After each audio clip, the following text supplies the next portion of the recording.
So, we are going to study the solutions of nonlinear equations in particular, but it could be for any equations. We will show with simple examples where we solve equations. And mainly we are going to talk about two methods, but as an extension of these the first method, that is called as bisection method, we will also talk about a second method. So, let us start with solution of equations.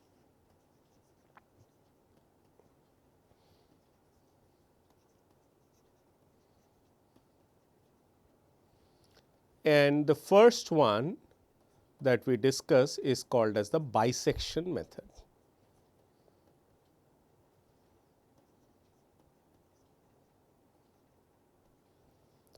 It is extremely easy to understand and of course, it has its difficulties and shortcomings that we will also discuss. So, what is bisection method? So, it is if you assume that you have to solve an equation which is f x equal to 0, where it has several powers of x or there are non-linearities involved. So, assume that f x is continuous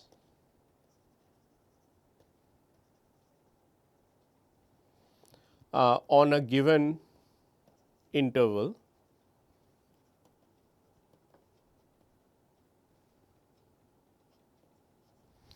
let us write in a given interval. In a given interval a b, that is the interval in which it is continuous, it does not have any discontinuity, and it also satisfies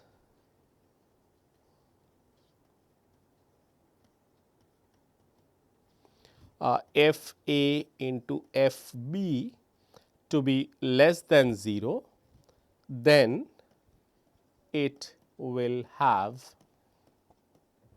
one root in the interval a b. Okay. So, that is the condition of bisection.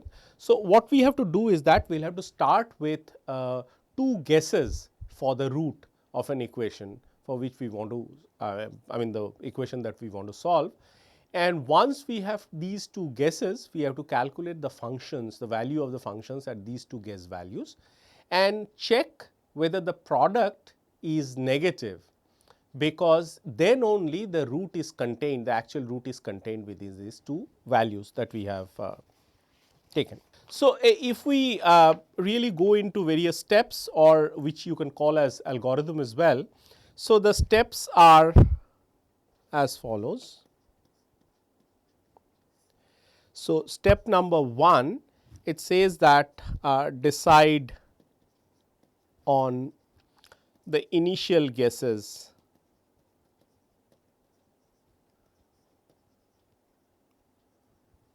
and I am just calling it as x 1 and x 2, but it could be a and b if you like. So, let us decide two guesses, they could be wild guesses and you may not actually have the root subtended within that, but that will be apparent once when you sort of look at other conditions. Now, as I told that also decide on a stopping criterion,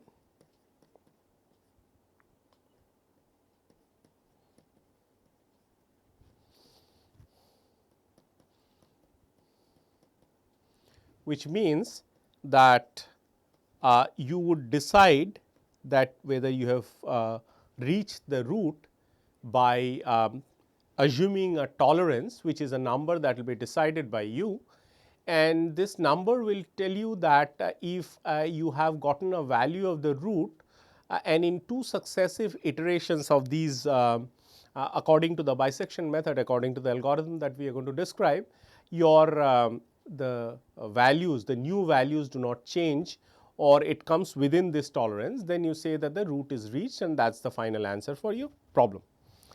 So, the second thing is of course, which is what we said earlier, that compute f of x 1 call it as f1, and f of x2 call it as f2 at these two guess values, value of the function, because you have f of x. So, you have x1, x equal to x1 and x equal to x2, you calculate the value of the function. And then of course, as I told that if the root is subtended, then the product of these two values of the functions at x1 and x2 would give me a negative result. Negative result means the value less than 0. Okay. So, check whether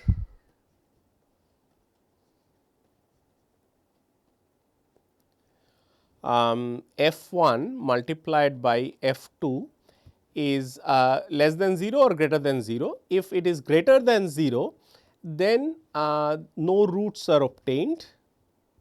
So, no no roots exist in the interval x1 x2. So, which means that re-guess x1 and x2 and follow procedure and follow 1 to 3. Okay. Now, suppose the other thing happens, which is what is important for us, that these things and so on, and then of course, you have you can compute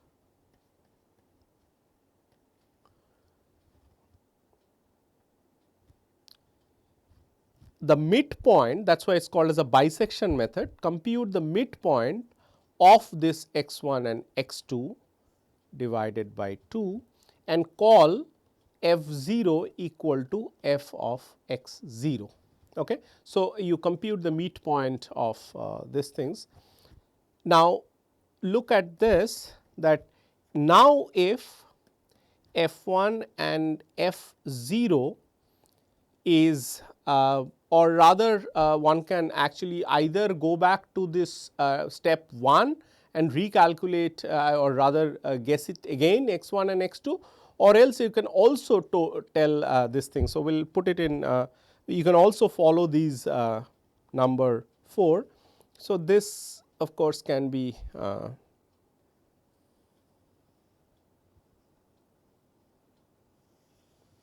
this is one option, and the other option is of course, you compute this and so on, and then you follow this procedure. Now, if f1 and f2 is less than 0, suppose it does, and if it does not, then you have to again follow this same thing. We will tell you why f1 into f0 is we are checking it that it becomes negative. Then set x2 equal to x0. Okay. So, this is quite important, else set, if this does not happen, that is if it is not less than 0, then you set x1 equal to x0 and set f1 equal to f0. Okay. So, what is happening is the following. So, if you look at this, suppose this has this is the f of x, okay, versus x. It has of course a crossing at this. So, now I am taking two values x1 and x2, and so this is my so this is the value of, so this is my f of x2, and similarly this is my f of x1. So, you see that f of x1, this is of course 0, f of x1 is negative and f of x2 is positive. So, my actual root is subtended between.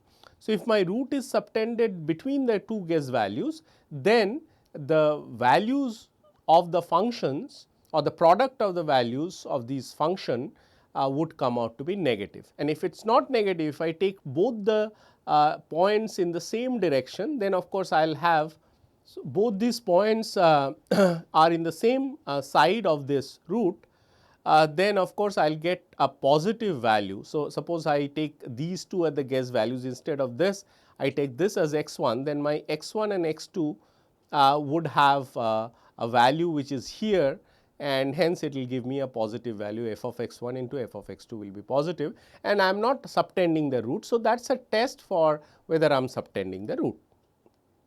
Okay. So, having said that, so check whether if x 1 rather x 2, or it does not matter actually, x 2 minus x 1, and I put a mod, that is the absolute value of this divided by x 2. So, this is the absolute value is less than tolerance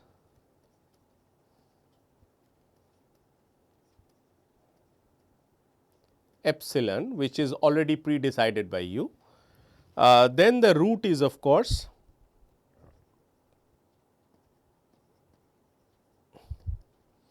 x 1 plus x 2 divided by 2. And then of course, you can write the root and go to 7, which is stop, and else you go to 4.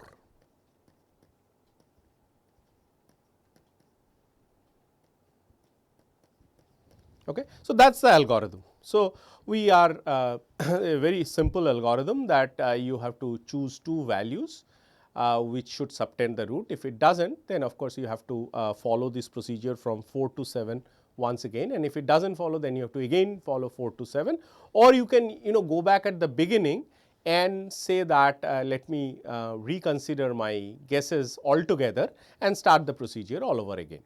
Nevertheless, both are same, and it is an easy, as I said, it is an easy method. However, it has shortcomings, that is the convergence rate is slow, and let us show that. So, the basic summary, if you like,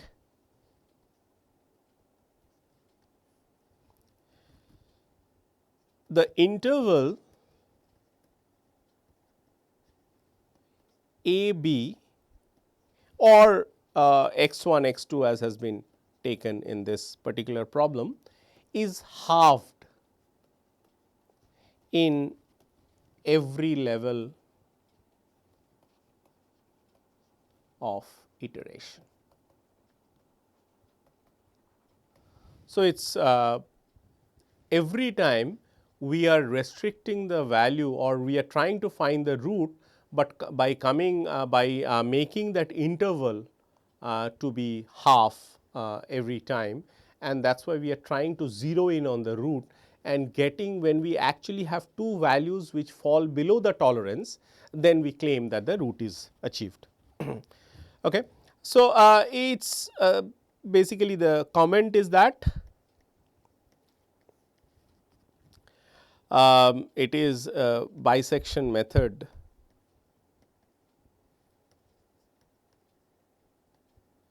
is effective, but slow, and we want to highlight this. Why is it slow? So, if you define the error as the difference between the upper and lower bounds of the root,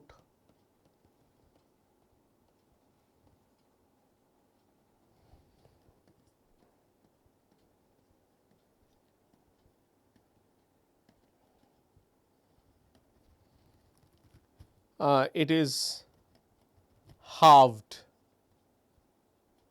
So, the error is halved every time at every step of iteration.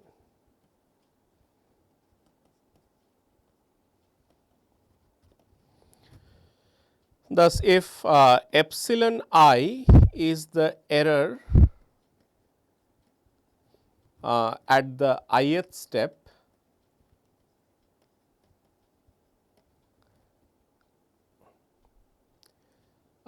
then in the subsequent step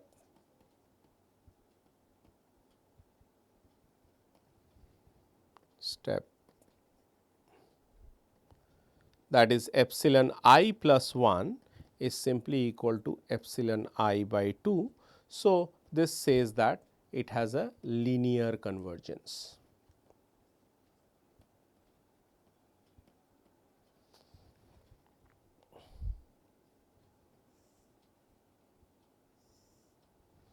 It has a linear convergence. So, that is why it is slow, and it sort of gives you root, even if it gives you sort of finally, it gives you the root, the steps, the number of steps that you have to follow in your computer is quite maybe quite large depending on situation. Okay. So, let us see an example, simple example. Let us write down a polynomial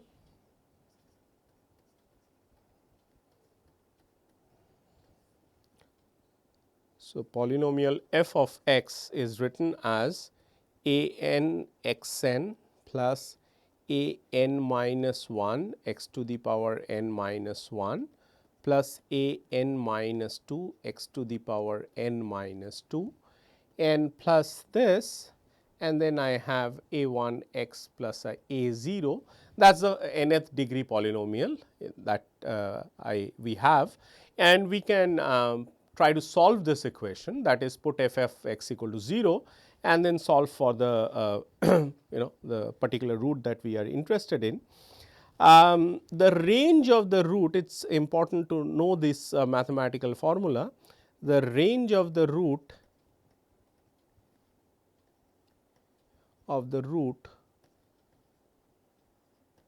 is given by these coefficients. So, let us call it x max and mod.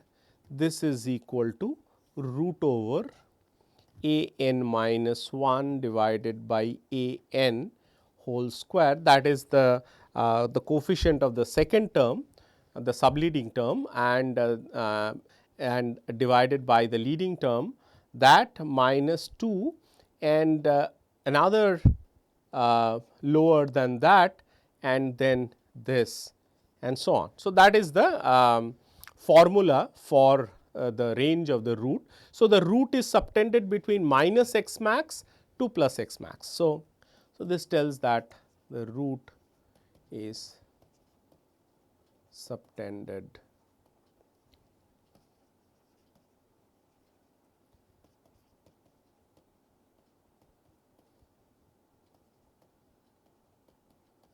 and it is an important thing. So, this comes from basic equations for polynomial equations, solution of equations and so on.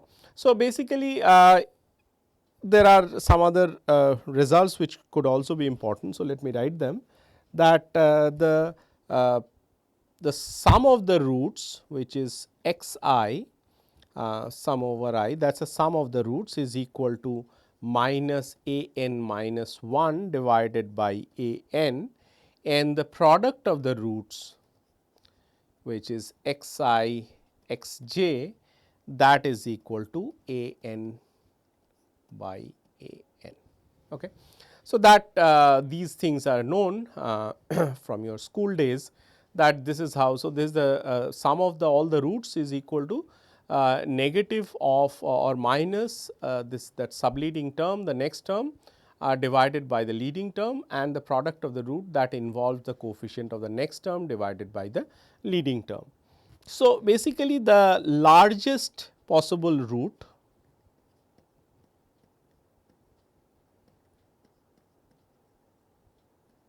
So, this is possible, of course, because you know that the it is subtended between minus x max to plus x max. But suppose all other roots are 0, only one root survive, then of course, this is given by, let us call that as x large largest, call it by x star, and that is equal to minus a n minus 1 divided by a n. Because the sum of all the roots is this. So, if one root, only one root exists, let us write it as then x 1, just that to signify that one root exists, then that will also be given by this ratio of the coefficients. And so, these are something that are known to you. Let us take an example. Let us take this example of 2x cube minus 8x square plus 2x plus 12 equal to 0. The x max here, this is equal to minus 8 divided by 2 whole square minus 2 into 2 by 2. So, this is equal to root 14. So, this tells that roots are subtended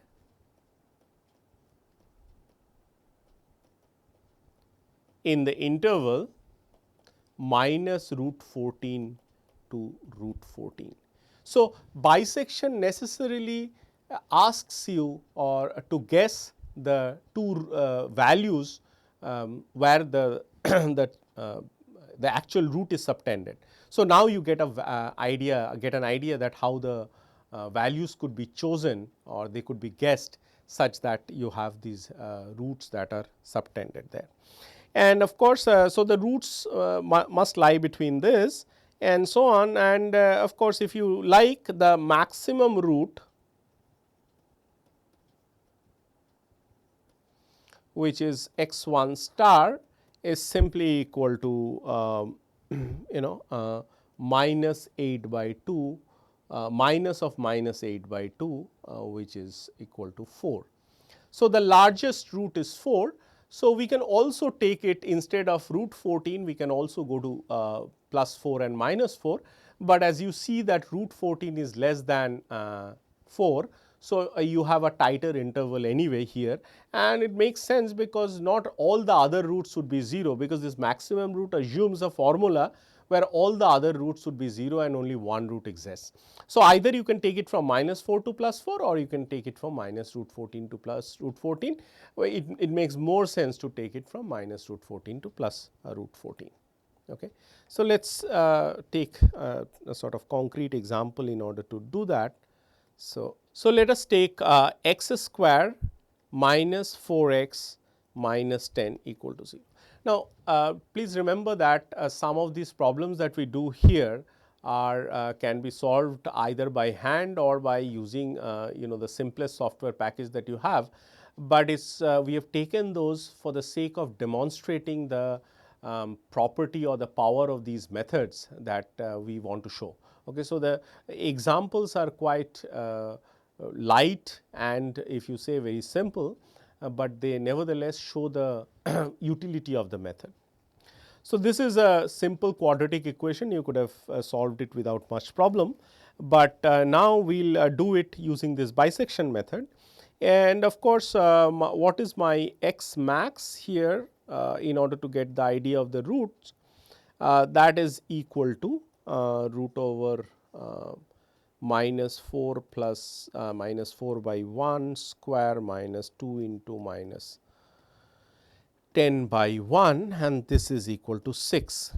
So, roots are subtended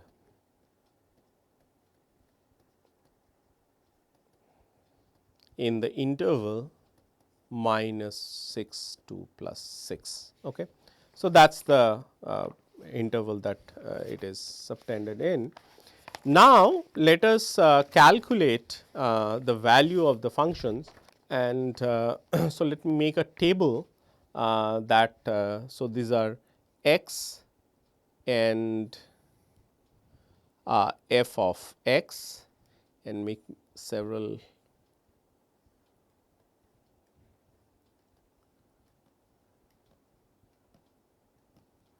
let us see whether we need to go. So, it is a minus 6, minus 5, we need many more, minus 4, minus 3, minus 2, minus 1, 0, 1, 2, 3, 4, 5 and 6. Okay. So, the value of the function, that is x square minus, so f of x is equal to x square minus 4 x minus 10. So, at x equal to minus 6, we have a value 50, because it is 36 plus 24 minus 10. So, 36 plus 24 becomes 60, 60 minus 10 becomes 50, and then at this thing it becomes 35, and then it becomes 22. Why I am doing that is that I want to see where it changes sign, because then I will understand where the roots are subtended. And 11 for minus 3 and for 2, and then from minus 1 it becomes minus 4, for 0 it becomes minus 10, for 1 it becomes minus 13, minus 14, again becomes minus 13, minus 10, and minus 5 and 2. You can check these things carefully. So, it becomes 36, for the last value it becomes 36 minus 24 minus 10. So, 24 and 10 34, 36 minus 34 is equal to 2. So, these are the values that we have. So, what is important for us is this interval. So, roots must be subtended within this. Okay. So, that is the part which is important for this discussion. Root is or at least one root, let us call it as one root, one of the roots, and of course, the other root could be there also. I mean, there is a 0 crossing here as well, and so on. Is in the interval minus 2 minus 1, okay, in this interval. And so, take x 2 or x 1 equal to minus 2 and x 2 equal to minus 1. So, what is x 0? Because we have to halve that interval. We already know what is f of x 1 into f of x 2, which are these two values, and the product comes out to be negative. So, we straight away, if you like, we are going to this fourth stage, because we have already checked till stage number 3 or step number 3. X 0 is equal to minus 1 minus 2 by 2, which is equal to minus 1.5. That gives me f of x 0, which is equal to f 0, it is equal to minus 1.75. You see, f 0 is minus 1.75, because we have calculated this f of x at x equal to 1.5 minus 1.5. Now, you see that this has a negative value, and so is the value at f equal to minus 1, x equal to minus 1. F of x at x equal to minus 1 has a negative value. So, it is now subtended between 2 and minus 1.5. Okay. So, I take this value as the new guess value for x x 2. I take this as a new guess value for x 2. My x 1 remains as minus 2, and now if you like, in the next step, your x 1 remains as minus 2, x 2 no longer remains as minus 1, but it becomes equal to minus 1.5. Because of the reason that I told, that you see that there is this is 2 which is positive and this is minus 1.75 which is negative. So, the sign change must be occurring here. So, the root must be subtended between these minus 2 and minus 1.5. So, root must lie here, one of the roots as I said. So, in the next step,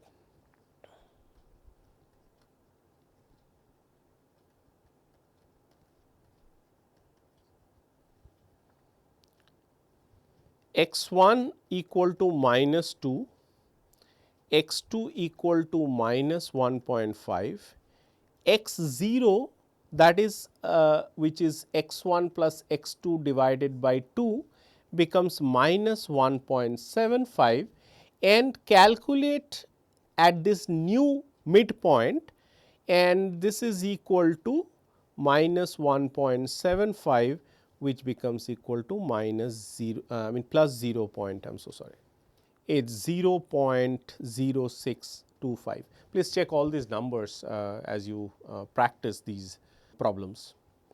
Now, you see your f of 2 is positive, f of minus 1.75 is also positive, which means the root is not subtended between 2 and minus 1.75, rather it is subtended between minus 1.75 and minus 1.5, because both of them give different signs for the values of the functions. So, so this is there. So, root is not subtended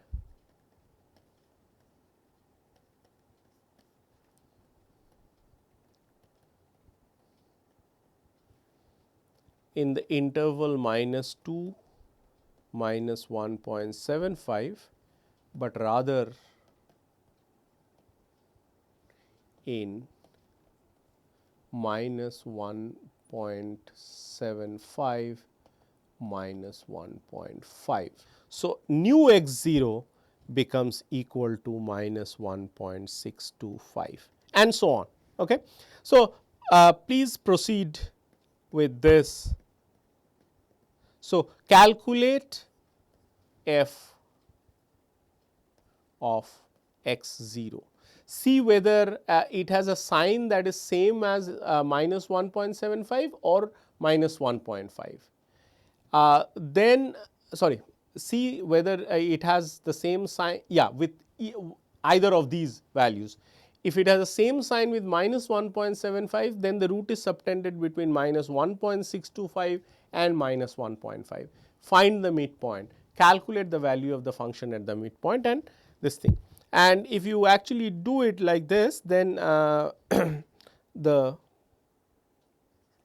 let's write proceed similarly, and if you proceed similarly, the approximate root, I am giving you the result with some tolerance, is it could be it's minus 1.7416. You can have a accuracy of 10 to the power minus 3 or 10 to the power minus 4, or that's completely up to you, that how accurately you want to have the root, but this is the solution of that problem using bisection method. So, this is the problem x square minus 4x minus 10 equal to 0, and the numerically one can find that the approximate root is this. All right. This is the bisection method, as I told, that it's very easy as well as very sort of having a slow convergence. Now, so far you are to look for two roots and they should subtend the actual root, which is checked by seeing the value of the functions, whether it changes sign in this interval. But suppose you want to do it with any two guesses, is that possible? And that is possible using a method called as secant method.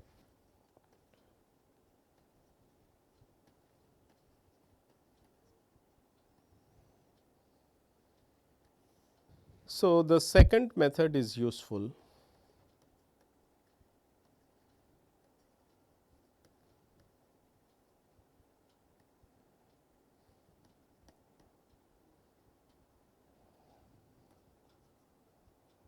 when the root cannot be subtended, or the guess, you can take any two guesses.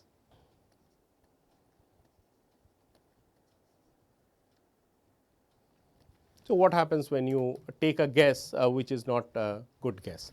Then of course, you have to resort to a different method. It still requires you to guess two values for the roots nevertheless. So, that way it is similar to the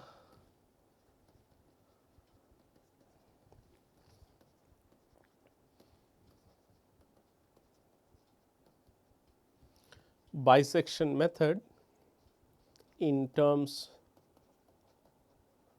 of its requirement of two guesses,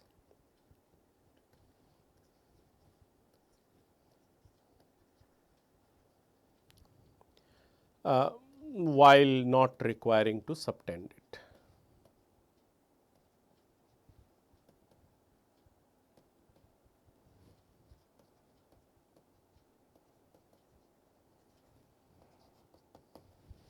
So, this part is important. Okay. So, let me draw this figure.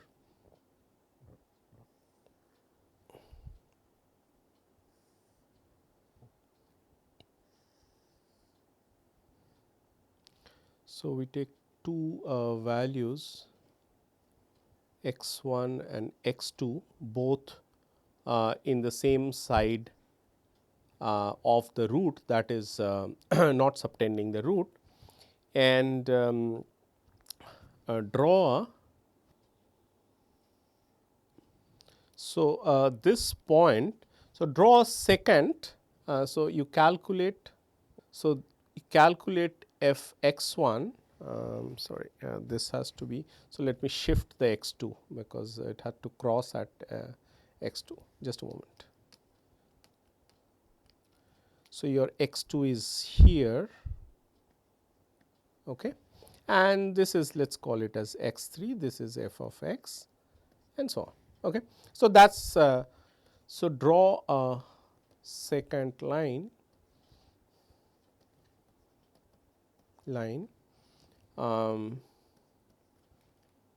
intersecting the x axis at x equal to x 3. So, the equation of the second line is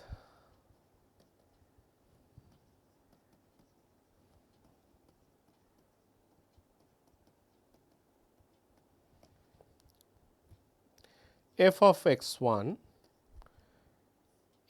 minus x 3 equal to f of x 2 minus x 3.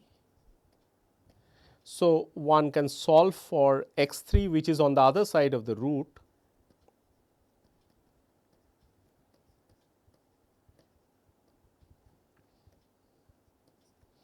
x 3 equal to f of x 2 multiplied by x 1 minus f of x 1 multiplied by x 2 divided by f of x 2 minus f of x 1. That is the value of x 3 from this equation. So, if you rearrange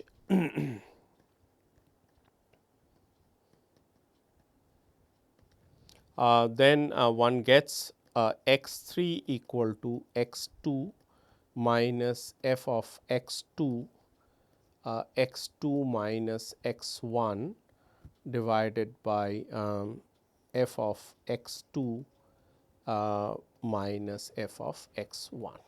Okay. That is the value of x 3, or that is the equation for x 3 in terms of x 1 and x 2. Remember, x 1 and x 2 are the two guesses that we have taken, and just for the sake of demonstrating this, as if we have intentionally taken them to lie on one side of the root.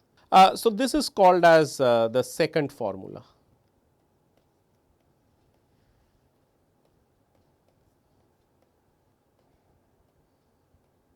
Now, of course, the important thing lies not in the method, but how is it superior to the bisection method. Of course, one thing is that if you do not know the position of the root, you might actually be misled in trying to guess it on either side of the actual root. So, you might actually end up guessing in same side of the root, but that is one advantage of the second method, that it does not require you to guess it at the on both sides of the actual root, but also more than that, there is a convergence thing that is important here. Of course, we have seen that in bisection method the convergence is linear, that is every step the error is reduced to half. So, if the error is epsilon I at a given stage, at epsilon I plus 1th, I mean I plus 1th step, epsilon I plus 1 will simply be half of epsilon I, that is epsilon I by 2. Now, whether this second formula has any other convergence rate is what one needs to see. So, let us just talk about the convergence of the second method. So, let us write down the second formula once again, which we have written in the last slide. For iteration now,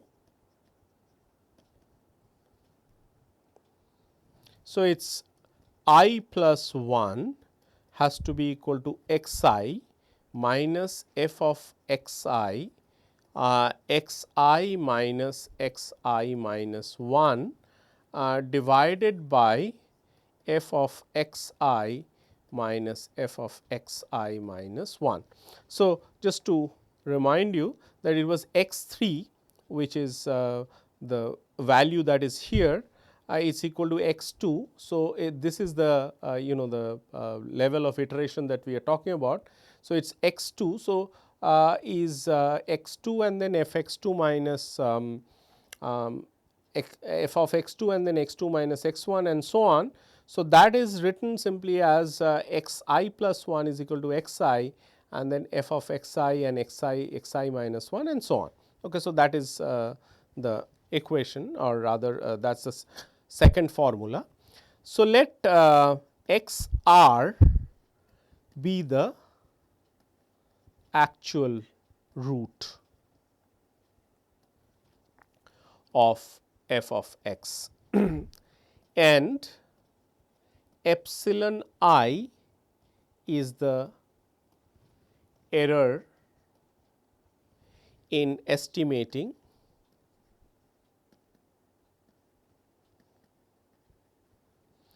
x I. X I plus 1 equal to epsilon I plus 1 plus x r. So, that is the understanding that at the I plus 1th level, it is the error is epsilon I plus 1 and that is the real value. So, you are off from the real value by this amount, which is epsilon I plus 1. Similarly, x I, so let us call this as equation number 1. This is equal to epsilon I plus x r, and x I minus 1, which is related to that x 1 and x 2 and so on, it is epsilon I minus 1 plus x r. So, each one of them is off from the real value by these respective errors, which are epsilon I plus 1, epsilon I and epsilon I minus 1. So, let us call this as equation 2. If you substitute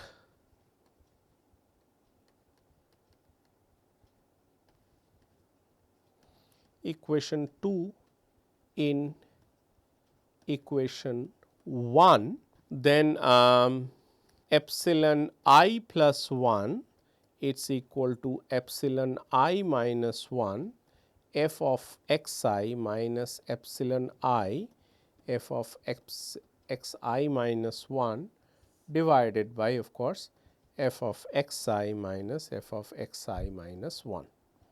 That is call it equation number 3. That is the value of the error at the I plus 1th step. So, just reminding you that we are trying to look for the convergence speed of a second method, and if it is any different than linear convergence, that we have already seen for the bisection method. So, now I will invoke result, which is you can look at any mathematics book or probability and statistics book and so on, and so we will invoke what is called as a mean value theorem. So, please read about it. So, we will simply state and go, but you should once have a look at it. According to mean value theorem, there exists at least one point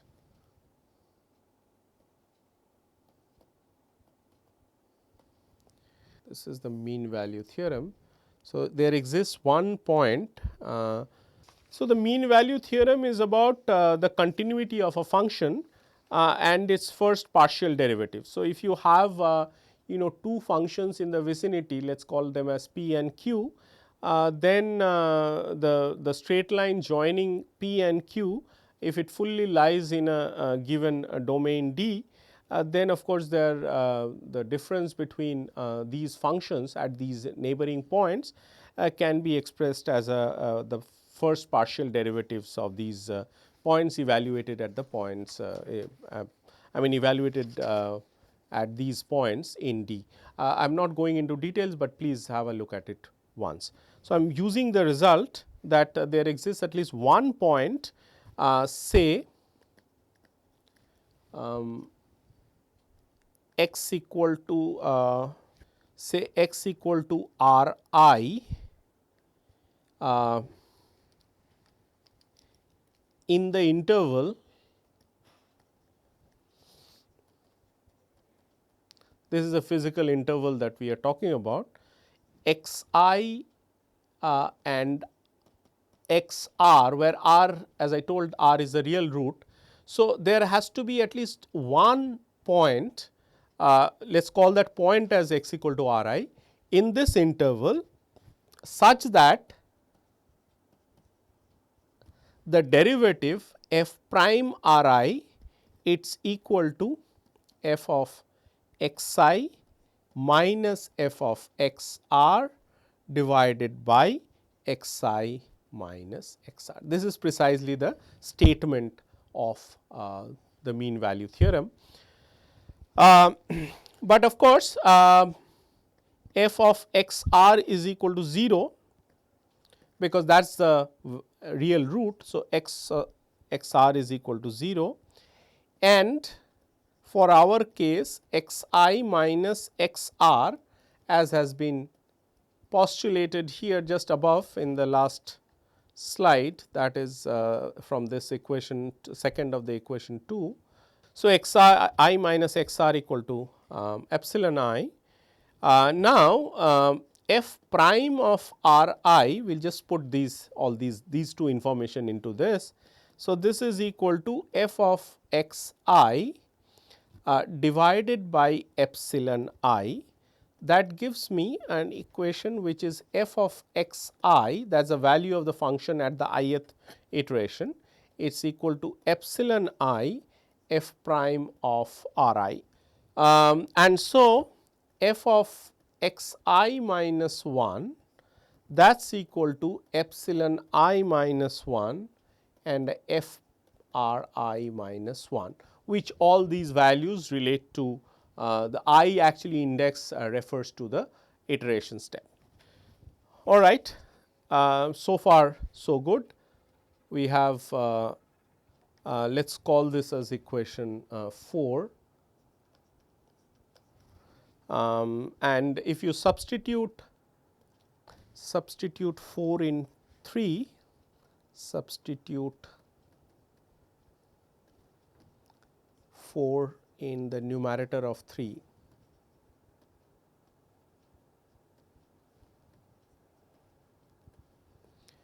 epsilon I plus 1 equal to epsilon I minus 1 f prime of r I minus f prime of r I minus 1 divided by f of x I minus f of x I minus 1. Okay. This is how the the error at the I plus 1th level appear.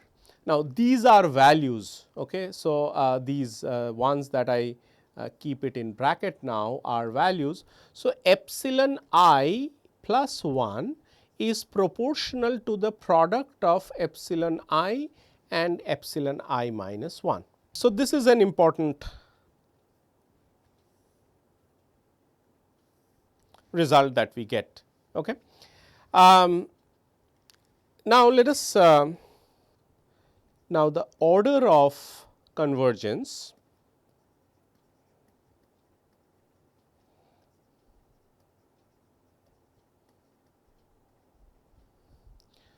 of an iteration mechanism or iteration process is P if epsilon I plus 1 is proportional to epsilon I to the power p. So, this is the order of convergence of an iteration process.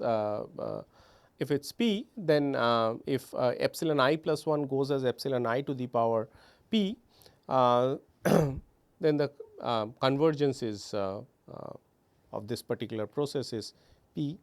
So, then epsilon I to the power p, so rather epsilon I to the power p is proportional to epsilon I minus 1 to the power p and epsilon I minus 1. So, which means that epsilon I is proportional to epsilon I minus 1 and a p plus 1 divided by p. So, this is how the this happens, of course, because of this is because your epsilon I plus 1 since is proportional to the epsilon I plus 1. So, which means that p is equal to p plus 1 by p, and that tells you that p square equal to p plus 1. So, we have to solve a p square minus p minus 1 equal to 0. That gives a solution p equal to 1 plus minus root over root 5 by 2, and this is equal to 1.618. Of course, if I take the for the positive root, that is a larger root. For the so, what it says is that secant method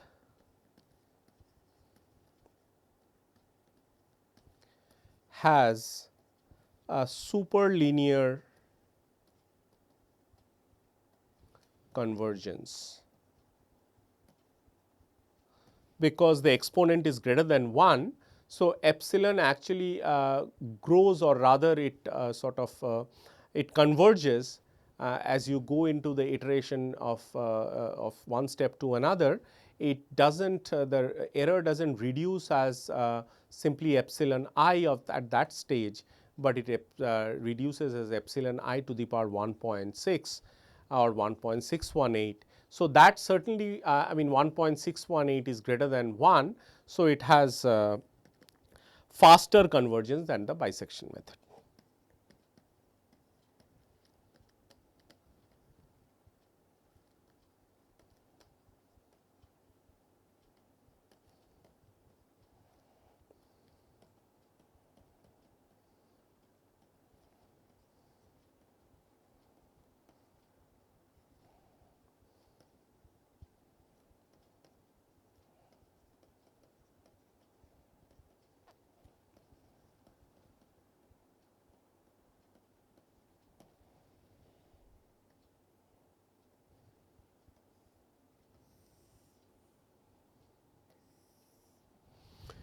Okay, so we have looked at roughly two methods for solving these equations, and it's bisection and the second, they are mostly same, excepting that the two advantage of second method, which is the guess values for the roots, they do not have to subtend the actual root. You can take the guesses anywhere and then use the second equation, and we see that while the bisection method has a linear convergence, this has a convergence which is more than linear, that is it has an exponent which is 1.618. So, that should be more efficient in terms of its usage. Nevertheless, even bisection method is used quite heavily and so on, but they run with the problem that if there are more roots, as we just saw that we have been able to find one root, but sometimes for physical problems even finding one root is enough for certain classes of problems, because you just need to know that where one of the roots lie and so on. However, for both of them the convergence rate is not very good. We have a third method which we are going to study, which is called as a Newton-Rapson method, and it does not require guessing two roots, it just requires guessing one root, and pretty similar to the one that we have said in the introductory lecture on this theory of equations or solution of nonlinear equations. And it uses just a root and the value of the tangent drawn at that point, and then iterates from there. And we will see that that has a better convergence and is more efficient in most of the cases. So, after that we will see some particularly physically relevant problems that are there in say for example, in branches of physics, and that will be the application of say Newton-Rapson's method.